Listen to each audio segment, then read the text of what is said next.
Yesterday, it was her birthday, and we planned to have a date night, me and she, at the brewery, and I was waiting for her here on camp. When I call her around 7, that's when they gave me the bad news. You called her and who answered? Some Major Nunes Answered. Her phone? Yeah, her phone. I told me that occurred.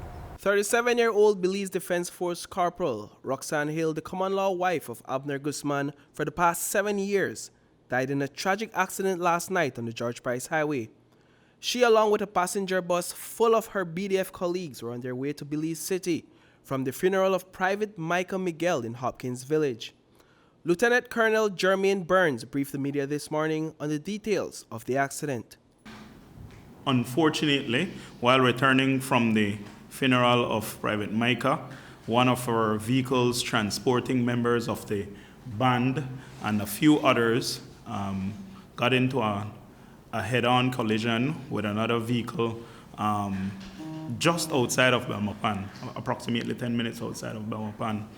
And unfortunately, there was a passing of one of her female soldiers, Lance Corporal Roxanne Hill. She's married Hill. The bus had in a total of 11 passengers, as it was a passenger van. The preliminary inquiry into what happened, while those details are fairly separated right now, I can say that the driver was on his side of the road, and there was another vehicle coming in the opposite direction that attempted to move away from a bus that apparently swerved into the road that appeared to have been in a parking position, and that vehicle swerved onto the lane of the incoming B.D.F van, and it was hit at high speed. According to initial information from the doctors who were first on the scene, Lance Corporal Mansfield Danderson, who was driving the bus at the time, did not show any signs of intoxication. Lance Corporal Hill died on impact. This afternoon, Abner Guzman and Hill's sister-in-law, Sharina Banner, shared the burden of having to inform Hill's children about their mother's passing. Guzman shared a biological child with her. He also raised 2 others from Hill's previous relationship.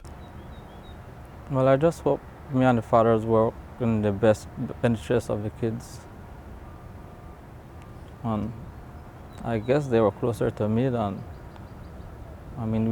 I spent and raised them most of their childhood. And I think we created that bond, and without them, I think it just left me incomplete, because without her mother, a piece of me have already gone.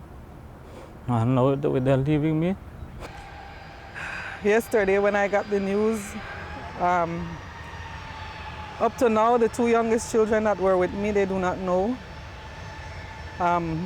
We're waiting for their dad to break news to them. When you have someone so special in your life, cherish it, because one day it could be taken from you, and that's what happened to me yesterday. And I look at her kids sleeping this morning, and it really messed me up, because they don't know anything. And like I said today, the kids are with me from Monday, so today they were coming to pick them up. So we already had a trip planned to go to Spanish Lookout today with the kids. And the gas was in the vehicle. I would not ever imagine that I would have had to use that to go to Cayo and Belmopan today. The Belize Defense Force is cooperating with the Belize Police Department in an ongoing investigation into the accident.